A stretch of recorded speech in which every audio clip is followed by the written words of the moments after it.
स्वागत है आपका एच जे एडुकेशन हिंदी में। इस वीडियो में हम लोग पढ़ेंगे जॉब एनालिसिस क्या होता है, जॉब एनालिसिस के कंपोनेंट्स क्या क्या होते हैं और जॉब एनालिसिस के फीचर्स क्या क्या होता है।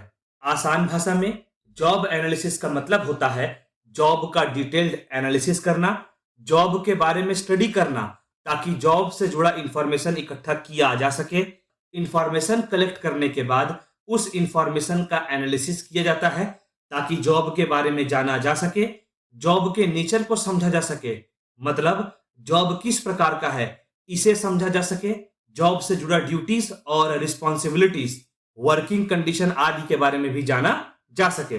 जॉब एनालिसिस के माध्यम से यह जानना आसान हो जाता है कि जॉब में कौन कौन सा टास्क इंपॉर्टेंट है और वे टास्क परफॉर्म कैसे किए जाते हैं।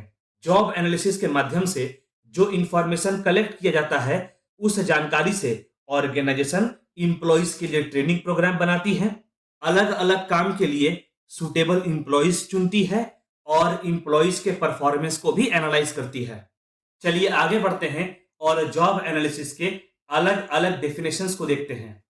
जॉब एनालिसिस वह प्रोसीड्यूर है जिसके माध्यम से जॉब को एनालाइज करने वाला व्यक्ति ऑर्गेनाइजेशन के अलग अलग पोजीशन के लिए ड्यूटीज को, कर्तव्यों को तय करता है और जिन लोगों को काम पर रखना है उसके विशेषताओं को भी तय करता है। गैरी डेस्लर की माने जॉब एनालिसिस वह प्रक्रिया है जिसमें जॉब से रिलेटेड ड्यूटी और स्किल को तय किया जाता है और यह भी तय किया जाता है कि जॉब के लिए कैसे व्यक्ति को काम पर रखा जाएगा।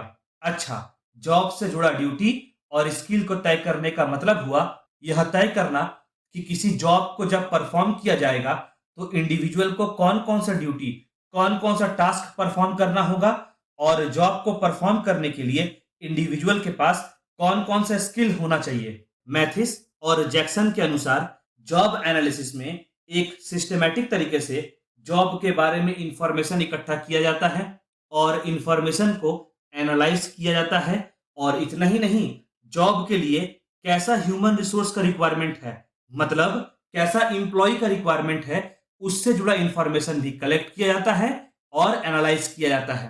एडविन फ्लिपो के हिसाब से जॉब एनालिसिस वह प्रोसेस है जिसमें किसी स्पेसिफिक जॉब को कैसे परफॉर्म करना है, जॉब में कौन कौन सा रिस्पॉन्सिबिलिटीज निभाना है उसके बारे में स्टडी किया जाता है और इंफॉर्मेशन कलेक्ट किया जाता है। जॉब एनालिसिस में किसी स्पेसिफिक जॉब को परफॉर्म करने के लिए कौन कौन सा स्किल, नॉलेज की आवश्यकता होती है, कौन कौन सी एबिलिटीज यानी योग्यता की आवश्यकता होती है और जॉब में कौन कौन सा रिस्पॉन्सिबिलिटीज, कौन कौन सा जिम्मेदारियां निभानी होती हैं, इसके बारे में डिटेल और सिस्टमैटिक तरीके से स्टडी किया जाता है और इंफॉर्मेशन को प्रेजेंट किया जाता है। जॉब एनालिसिस कुछ कंपोनेंट से मिलकर बना है। पहला कंपोनेंट है job description. Basically job description एक रिटन स्टेटमेंट होता है जिसमें जॉब से जुड़ा कंप्लीट इंफॉर्मेशन होता है, जैसे जॉब का टाइटल, जॉब में क्या क्या टास्क इन्वॉल्व होता है, इंप्लॉय को जॉब में कौन कौन सा रिस्पॉन्सिबिलिटीज को निभाना होता है, ऑफिस का या फैक्ट्री का वर्किंग कंडीशन कैसा है आदि के बारे में इंफॉर्मेशन जॉब डिस्क्रिप्शन में होता है। वह व्यक्ति जो जॉब का एनालिसिस करता है उसे जॉब एनालिस्ट कहते हैं। Job analyst personally job location को विजिट करके या वर्कर्स और सुपरवाइजर से इंफॉर्मेशन कलेक्ट करके जॉब डिस्क्रिप्शन को लिखता है। समय के साथ जॉब में भी बदलाव देखने को मिलता है तो उसी हिसाब से जॉब डिस्क्रिप्शन को भी अपडेट करना होता है। अगला कंपोनेंट है जॉब स्पेसिफिकेशन। जॉब को परफॉर्म करने के लिए कितने नॉलेज की आवश्यकता है, कौन कौन से स्किल्स की आवश्यकता है, इसका पता जॉब स्पेसिफिकेशन से चलता है। असल में जॉब स्पेसिफिकेशन यह बताता है कि किसी काम को इफेक्टिवली पूरा करने के लिए इंप्लॉइज में कौन कौन सा क्वालिटी होना जरूरी है। इंप्लॉय का सिलेक्शन का प्रोसेस, ट्रेनिंग का प्रोसेस और इंप्लॉय को काम में प्लेस करने का प्रोसेस जॉब स्पेसिफिकेशन पर निर्भर करता है।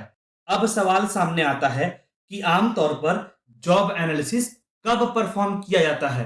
पहला सिचुएशन, जब ऑर्गेनाइजेशन स्टार्ट होता है तब जॉब एनालिसिस परफॉर्म किया जाता है। दूसरा सिचुएशन, जब नया जॉब क्रिएट किया जाता है तब जॉब एनालिसिस परफॉर्म किया जाता है। तीसरा सिचुएशन, जब टेक्नोलॉजी, काम करने का मेथड, काम करने का अप्रोच आदि में किसी प्रकार का कोई बदलाव आता है तब जॉब एनालिसिस परफॉर्म किया जाता है। चलिए आगे बढ़ते हैं और जानते हैं कि जॉब एनालिसिस को परफॉर्म करने के बाद कौन कौन सा इंफॉर्मेशन ऑर्गेनाइजेशन को मिलता है। पहला, जॉब एनालिसिस को परफॉर्म करने से जॉब का टाइटल के बारे में पता चलता है, जैसे मैनेजर का जॉब, जूनियर मैनेजर का जॉब आदि।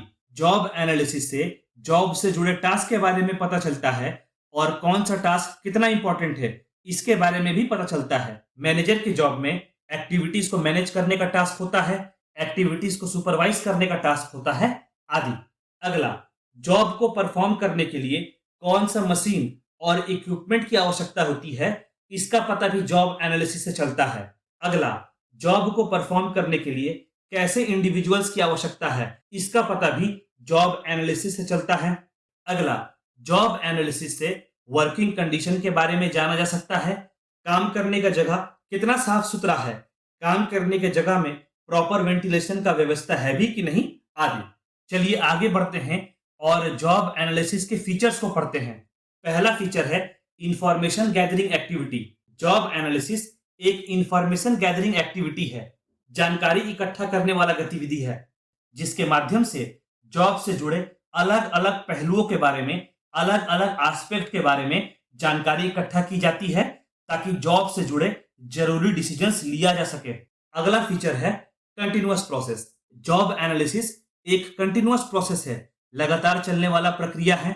जब जब किसी कारण से जॉब में बदलाव आता है तब तब जॉब एनालिसिस परफॉर्म करना होता है। अगला फीचर है focus on job. Job analysis में एनालिसिस जॉब का किया जाता है, ना कि जॉब परफॉर्म करने वाले व्यक्ति का। अलग अलग तरीकों से जॉब के बारे में जानकारी इकट्ठा की जाती है ताकि काम का डिस्क्रिप्शन जाना जा सके, काम के बारे में जाना जा सके। अगला फीचर है value of the job. Job analysis के माध्यम से किसी भी काम का वैल्यू पता चलता है। दूसरे शब्दों में यह पता चलता है कि कोई जॉब ऑर्गेनाइजेशन के लिए कितना इंपॉर्टेंट है और उस पर्टिकुलर जॉब को परफॉर्म करके ऑर्गेनाइजेशन का कितना ग्रोथ होगा। अगला पॉइंट है information for decision. Job analysis human resource department को जरूरी इंफॉर्मेशन प्रोवाइड करता है ताकि वह कंपनसेशन, इंप्लॉय का ट्रेनिंग, इंप्लॉय का डेवलपमेंट, वर्किंग कंडीशन आदि के बारे में जानकारी इकट्ठा कर सके और जरूरी डिसीजंस ले सके। और इतना ही नहीं, काम का स्टैंडर्ड भी सेट कर सके। अगला पॉइंट है formulation of plans and strategies. Job analysis से जो इंफॉर्मेशन मिलता है उससे प्लान बनाने में आसानी होती है, स्ट्रेटजी बनाने में आसानी होती है और जॉब के लिए रिसोर्स एलोकेट करने में भी आसानी होती है। अगला पॉइंट है right candidate. Job analysis perform करने से ऑर्गेनाइजेशन के जॉब या पोस्ट के लिए सही कैंडिडेट चुनना आसान हो जाता है।